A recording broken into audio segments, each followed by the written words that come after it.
Խաղաղություն բոլորիս, սիրելիներ, Տերը թող առատապես օրհնի եւ առաջնորդի այս պատգամի ողջ ընթացքը, սիրելի եկեղեցի, սիրելի եղբայրներ եւ քույրեր, այսօր շարունակելու ենք միասին Աստծո առջև գալ եւ մտածելու Աստծո կենթանի խոսքի շուրջ եւ ասեմ Սուրբ Ծննդյան քարոզներին ընթառաջ այսօր երրորդ քարոզը պիտի լսենք եւ քարոզի վերնագիրն է ժամանակն է հավատալ Աստծո կողմից բերված փրկությանը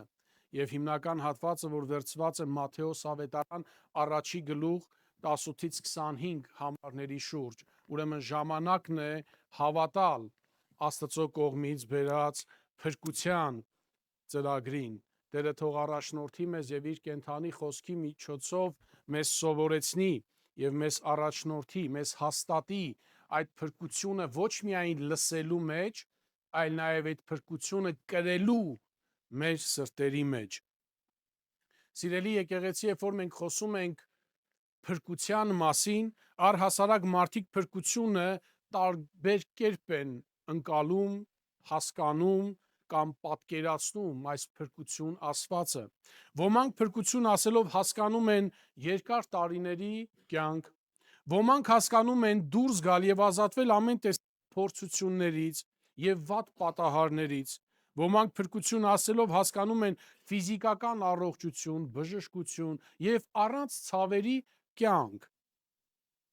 Ոմանք փրկություն ասելով հասկանում են հարստություն եւ ապահովված կյանք, ոմանք փրկություն ասելով նաեւ հասկանում են հավիտենական կյանք։ Սակայն նաեւ հավիտենական կյանք ասելով շատերը այլ կերպ են հասկանում այս հավիտենական կյանքը ունենալու եւ դեպի այս հավիտենական կյանքը ընթանալու մեջ շատ ժամանակ մարդիկ այլ կերպ են ընկալում եւ հասկանում։ Էկրանի վրա սիրելիներ կտեսնեք մեկ հետեւյալ նկարը հին Եգիպտոսում ըստ իրենց այսինքն դիցաբանության պատկերացման հավիտենական փրկությունը նշանակում էր մահից հետո ապահով կյանք Օսիրիսի թագավորությունում եւ նրանք այս փրկությունը ստանում էին բարոյական կյանքի արդյունքում մարդիկ բարոյական կյանք պիտի ապրեին եւ հատուկ ծեսեր պիտի ունենային մումիացում պիտի կատարվեր իրենց մարմնին եւ հատուկ մեռյալների գիրքը կար, որտեղից որ հատուկ խոսքեր եւ հատուկ խորհրդավոր կամ միստիկ աղոթքներ կար, որ պիտի արվեր, որպեսզի նրանք կարողանային այս փրկությունը ունենային եւ Անուդիսի ուղեկցությամբ տվյալ մեռյալ մարդուն առաջնորդում էին դեպի այդ դատաստանը, այդ նժարի մոտ էին գալիս եւ նժարի մեկ կողմը դնում էին տվյալ անձի սիրտը եւ մյուս կողքը դնում էին մատ, դիցուհու փետուրը եւ տեսնում են եթե սիրտը շատ ավելի ծանր էր գտնվում այս փետուրից սա նշանն էր որ նրա սիրտը լցված է մեղքով, եսասիրությամբ եւ այլն եւ պարզապես նրա հոգին ոչնչանում էր իսկ եթե ավելի տվյալ փետուրն էր ավելի ծանր գտնվում ապա նա այս փրկությունն էր ձեռք բերում ինչպես նաեւ հին Հունաստանում մահից հետո 3 տեսակ իրականություն կար առաջինը մարդը գնում էր Հադես, սա պարզ սովորական մարդկանց համար էր, որտեղ որ ստվերային կյանք էր կոչվում կամ մահացածների բնակավայր էր կոչվում։ Երկրորդը կար Ելիսեյան դաշտերը, որ նկարը կտեսնեք էկրանին, Ելիսեյան դաշտերը, որտեղ որ գնում էին միայն հերոսները եւ այն մարդիկ, ովքեր որ հատուկ ընտրյալներ էին, ովքեր իրենց կյանքի մեջ կարծես թե փառահեղ գործեր էին արել եւ սրա արդյունքում ունենում էին այս փրկությունը։ Եվ երրորդը կոչվում էր Տարտարոս, որտեղ որ գնում էին այն մարդիկ, ովքեր որ ծանր հանցագործություններ գործած լինում իրենց կյանքի մեջ։ Ուրեմն հեթանոսական հավատքներում փրկությունը մարդու ջանքերով կամ արժանինքներից ելնելով էր, որ մարդիկ փրկություն էին ձեռք բերում կամ հատուկ ընտրությամբ էր կատարվում, թե ով պիտի փրկվի։ Գալով Աստվածաշնչին սիրելիներ տեսնում ենք, որ մեզ Աստվածաշունչը սովորեցնում է, որ փրկությունը Աստծո ձրի շնորհն է, Աստծո պարգևն է, Տեր Հիսուս Քրիստոսի միջոցով բերված եւ այն ուղղված է բոլորին։ Եվ այս Սուրբ Ծնունդը սովորեցնում է մեզ սիրելիներ, որ Տեր Հիսուս Քրիստոս եկավ աշխարհ մեղավորները փրկելու համար։ Գալով Մատթեոս ավետարանին տեսնում ենք, որ Մատթեոսի ավետարանը սկսվում է մանրամասն ներկայացնելով Տեր Հիսուսի տոհմաբանությունը, որը բացահայտում է Հիսուսին որպես Դավթի որդի, մարգարեների միջոցով հռչակված հավերժական գահի ժառանգորդ է ներկայացնում նրան։ Գրքի կարևոր նպատակներից է նաև ներկայացնել Հիսուսի կյանքի, ուսմունքի եւ նրա անձի մասին ճշմարիտ ու համակարգված պատմությունը։ Ուրեմն Մատթեոսը իր ընթերցողին հայտնում է, որ Հիսուսը ոչ միայն հրեա ժողովրդի փրկիչն է, այլ ամբողջ աշխարհի փրկիչն է Տեր Հիսուս Քրիստոսը։ Աստված իրականացնում է իր փրկության ծրագիրը ուղարկելով Տեր Հիսուսին աշխարհ եւ դրանով ցույց է տալիս, որ Տեր Հիսուս փրկելու է իր ժողովրդին իրենց մեղքերից։ Հիմա քայլ առ քայլ գանք, քարոզը բաղկացած է երկու հատվածից եւ առաջինը պիտի խոսենք մարդկային երկմտանք եւ Աստծո հայտնությունը։ Մատթեոս առաջի գլուխ 18-ից 19 համարները, ովքեր ունեն սուրբ գրքեր, խնդրեմ որ բացեք եւ հետևեք, եւ Աստծո խոսքն ասում է. Հիսուս Քրիստոսի ծնունդը այսպես եղավ. նրա մայրը Մարիամը Հովսեփի հետ նշանված էր։ Նախքան նրանց միմյանց մերձենալը, Մարիամը հղիացավ Սուրբ Հոգուց։ Նրա ամուսինը Հովսեփը, որ արդար էր եւ չէր ցանկանում նրան խայտառակել, մտածեց գաղտնի արձակել նրան։ Եվ մինչ այս մասին էր խորհում, ահա Տիրոջ հրեշտակը երազում հայտնվեց նրան ու ասաց. մի վախեցիր, Հովսեփ Դավթի որդի, մի վախեցիր քեզ մոտ առնել քո կնոջը Մարիամին, որովհետև նրա մեջ ծնունդ առածը Սուրբ Հոգուց է։ Տեր Հիսուս ծնվեց կույս Մարիամից։ Մատթեոսը տեսնում ենք, որ հատուկ կերպով նշում է նախքան նրանց միմյանց մերձենալը Մարիամը հղիացավ Սուրբ Հոգու կողմից։ Այս հատվածը միառժամանակ հաստատում է Մարիամ Աստվածածնի կույս լինելը եւ Մարիամի հղիության աստվածային միջամտությունը։ Մատթեոսը գիտակցաբար ընդգծում է այս երկու ճշմարտությունը բացառելու, որ փրկչի ծնունդը Աստծո նախաձեռնությունն է եւ ոչ թե մարդու։ Սա կարևոր է փրկագործության տեսանկյունից։ Քրիստոսը պիտի լիներ իրական մարդ, բայց առանց մեղքի ժառանգության,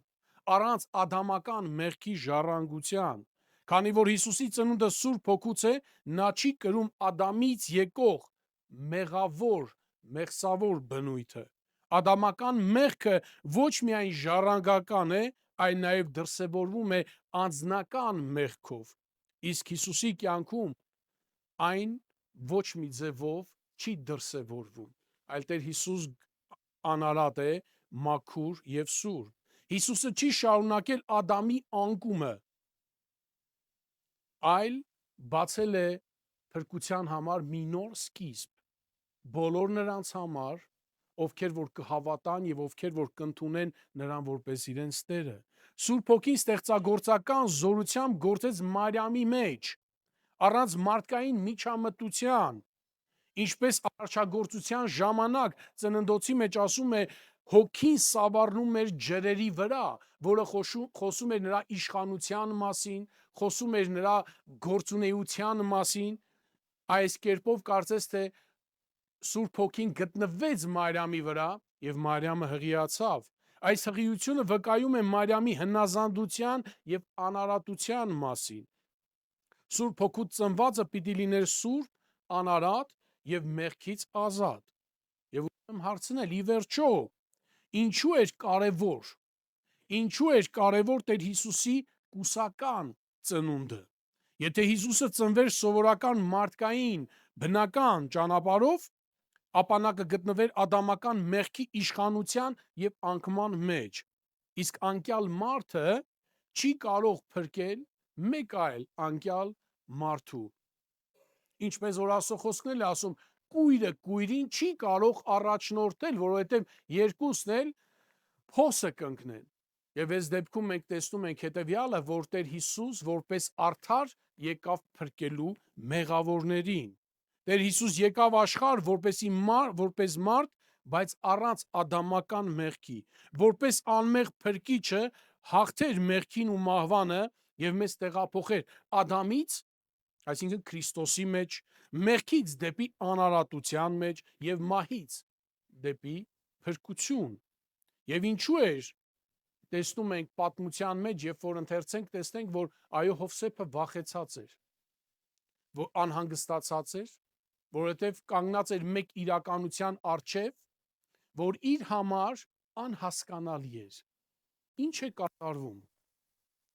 Ինքը դեռ չմոտեցած իր կնոջը, կինը գտնվում է հղի վիճակի մեջ, եւ սա անհանգստացնող էր։ Հավանաբար նա իր մտքով անց էր կասում, որ Մարիամը իր հետ նշանված լինելու ընթացքում հավանաբար դավաճանություն է արել եւ վախեր տարբեր կային։ Եվ Հովսեփի վախը ոչ թե անհիմն զգացմունք էր, այլ նրա վախը բխում էր միառժամանակ Աստծո օրենքից, անհատական բարոյականությունից եւ Աստծո հանդեպ պատասխանատվության գիտակցումից։ Հովսեփը նկարագրվում է որպես արդար մարդ, այսինքն նա պահպանում էր մովսեսական օրենքը, ըստ օրենքի նշանված աղջկա անհավատարմությունը սա ծանր մեղք էր համարվում։ Երկրորդ օրինացի մեջ 22-րդ գլուխ 23-ից եւ 24 համարի մեջ հետեւյալն է գրված. Եթե կույսը նշանված լինի եւ տղամարդ պարտքի նրա հետ, երկուսն էլ պիտի քարկոծվեն։ Երկուսն էլ պիտի քարկոծվեն։ Եվ այս դավաճանությունը պատժվում էր մահվամբ։ Պիտի քարկոծվեին երկուսն էլ։ Եվ Հովսեփը սա շատ լավ հասկանում էր եւ գիտակցում, որ հիմա ինչ պիտի անի։ Կանգնած է մեկ անհասկանալի իրավիճակի մեջ եւ չգիտի ինչ է անելու։ Եթե ծածկի այս հղիությունը, ապա հավանաբար մտածում էր, որ ինքն էլ մասնակից կլինի տվյալ մեղքին։ Եթե բացահայտի, ապա հնարավոր է, որ Մարիամի քարկոծեն։ Հովսեփի վախը հավատքի բացակայություն չէր, այլ արդար մարդու խղճի արձագանք անբացատրելի իրավիճակում։ Նրա վախը ցույց է տալիս, որ նա լուրջ էր վերաբերվում Աստծո օրենքին, մարդկային արժանապատվությանը եւ Աստծո առջև իր պատասխանատվությանը։ Եվ հենց այսպիսի սրտին է, որ Աստված պատասխանում է ասելով՝ մի վախեցիր։ Մի վախեցիր, քեզ մոտ առնել քո կնոջը Մարիամին, որովհետև նրա մեջ ծնունդ առածը Սուրբ Հոգուց է։ Մի վախեցիր։ Թող քո սիրտդ խաղաղվի։ Եթե մտահոգություն ունես, ճշմարտությունը սա է։ Հղիությունը Սուրբ Հոգուց է։ Հովսեփը կանգնած էր ընտրության առջև, վախենալու, թե վստահելու Աստծո խոսքին, Աստծո հայտնությանը։ Հաջորդ հատվածում խոսելու ենք Տեր Հիսուսի անվան եւ նրա առաքելության մասին, ինչպես նաեւ Հովսեփի հնազանդության մասին, ով խոնարհությամբ կատարեց Աստծո կամքը, Աստվածային ծրագրի ընդունումը ու հնազանդ իրականացումը կտեսնենք մենք Մատթեոս ավետարանի մեջ առաջի գլուխ 21-ից 25 համարների մեջ, եւ 21-րդ համարն ասում է. նա որդի պիտի ծնի, եւ սկսում է հրեշտակը բացատրել Հովսեփին, որ մի վախեցիր Մարիամին, քո կնոջը առնել քեզ մոտ, որովհետև նրա հղիությունը Սուրբ Հոգուց է, եւ սկսում է բացատրել, նա որդի պիտի ծնի, եւ նրա անունը Հիսուս պիտի դնես, որովհետև նա իր ժողովրդին պիտի փրկի իր մեղքից։ Եղբայրներ եւ քույրեր, ինչ է նշանակում նա իր ժողովրդին պիտի փրկի իր մեղքից։ Հիսուս Քրիստոս եկավ աշխարհ, որպեսզի փրկի իր ժողովրդին իրենց մեղքերից, ոչ միայն հրեաներին, այլև բոլոր նրանց, ովքեր Աստծո շնորհով ընծայվել են նրան եւ ովքեր խոնարհությամբ իրենց սրտերը հանձնել են Աստծուն։ Եվ ի վերջո, ովքեր են Տիրոջ ժողովուրդը, ովքեր են նրանք, որ Աստված պիտի փրկի, Հովանու ավետարանի մեջ առաջի գլուխ 9-ից 13 համարներում հետևյալն է ասում, եկեք ուշադրությամբ լսենք Աստծո խոսքը։ Ճշմարիտ լույսն էր, որ լուսավորում է ամեն մարդու, որ աշխարհ է գալիս, նա աշխարհի մեջ էր եւ աշխարհը նրանով արարվեց, սակայն աշխարհը նրան չճանաչեց։ Նկարագրում է Տեր Հիսուսին, առաջի համարներից, երբ որ սկսենք ընթերցելը, նկարագրում է Տեր Հիսուսին որպես խոսք, որպես լոգոս, որպես կենթանի խոսք, ով եկավ աշխարհ, եւ հիմա բացատրում է, որ այս խոսքը սա ճշմարիտ լույսն է, որ բոլոր նրանք, ովքեր որ գտնում են խավարի իշխանության տակ, կարողանան գալ դեպի այս լույսը։ Այո, սա այն լույսն էր, որ ամբողջ աշխարհը արարեց, ստեղծեց։ Եվ ասում է, որ այս լույսը, երբ որ եկավ աշխարհ, յուրայինների մոտ եկավ, այլ թարգմանության մեջ իր ընկերների մոտ եկավ, բարեկամների մոտ եկավ,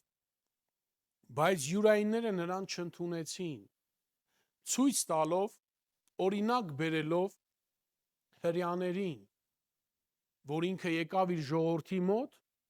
բայց նրանք մերժեցին, չընդունեցին, եւ ասում է, սակայն նրանց, ովքեր ընդունեցին նրան եւ հավատացին նրա անվանը, իշխանություն տվեց Աստծո որդիներ լինելու։ Սիրելիներ, այս ճշմարտությունը միայն 2000 տարի առաջ չէր, որ իրականացավ, ոմանք մերժեցին Քրիստոսին եւ ոմանք ընդունեցին։ Նաեւ հիմա էլ մարդիկ կան, ովքեր որ մերժում են Քրիստոսին, այո, հիմա էլ մարդիկ կան, ովքեր որ հավատում են եւ ընդունում են Տեր Հիսուս Քրիստոսին։ Եվ սրա հետ կապված բոլորը կանգնելու են ընտրության առջև եւ կանգնած են ընտրության առջև, հավատալու թե չհավատալու, ընդունելու Տեր Հիսուս Քրիստոսին, որպես իրենց կյանքի Տերը եւ Փրկիչը, կամ մերժելու նրան։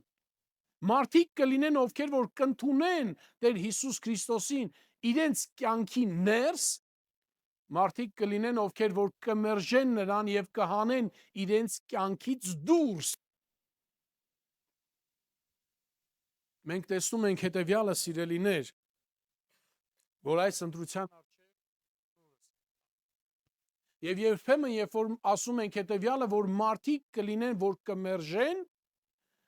երբեմն մենք ընկալում ենք հետևյալ կերպ, որ մարդը կկանգնի եւ կասի. ես մերժում եմ Հիսուսին։ Այո, նման մարդիկ էլ կլինեն։ Բայց շատ ժամանակ մերժումը նման կերպ չէ, որ արտահայտվում է։ Ընդհակառակը, շատ ժամանակ մարդիկ ասում են. ես հավատում եմ Աստծուն, բայց իրենց կյանքի մեջ, իրենց կենցաղում, իրենց առօրյայի մեջ մերժում են նրան։ Բառերով ասում են, որ մենք հավատում ենք Աստծուն, բայց իրենց ապրած կյանքը, իրենց կենցաղը ցույց է տալիս, ապացուցում է,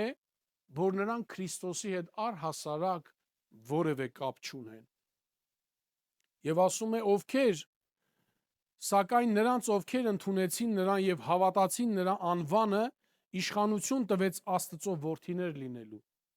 Այո, Աստծո որդիներ լինելու, սրա մասին մենք շատ ենք խոսել։ Ոչ թե կոչվելու, կարող են կոչվել Աստծո որդիներ, բայց չլինել որպես Աստծո որդի,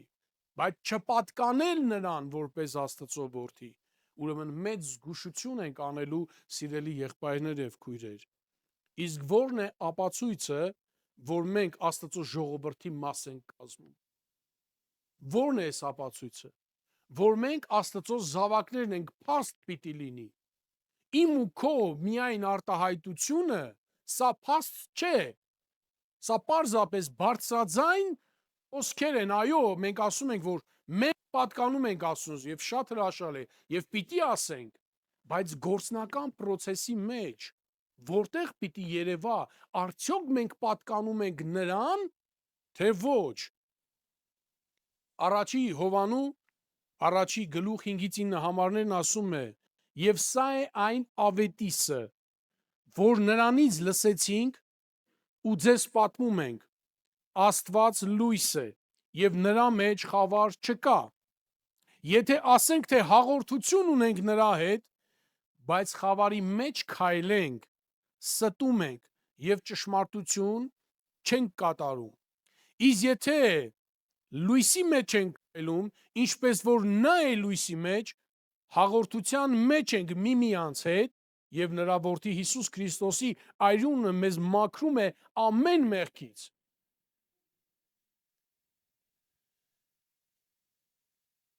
Եթե ասենք թե նրա հետ հաղորդություն ունենք, առնչություն ունենք, շփում ունենք,